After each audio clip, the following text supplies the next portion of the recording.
everyone, I'm Alaysa May, and this is one of our complaints to our subject, which is supply chain management.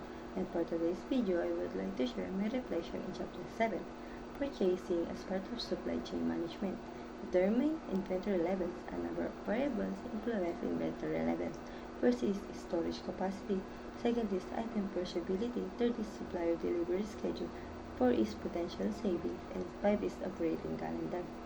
Forecasting methods come in many forms. The process that will work best for the business must be decided by the cost of forecast preparation and the necessary accuracy.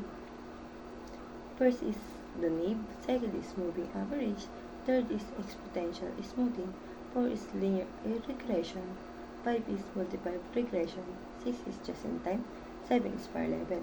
Purchasing objectives. First is maintain adequate supply, second is minimizing investment, maintain quality, maintain the company's competitive position, organizing and administration of purchasing.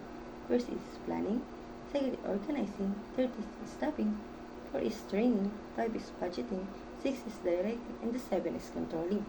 And that's it for today. See you in my next reflection about supply chain chapter 8.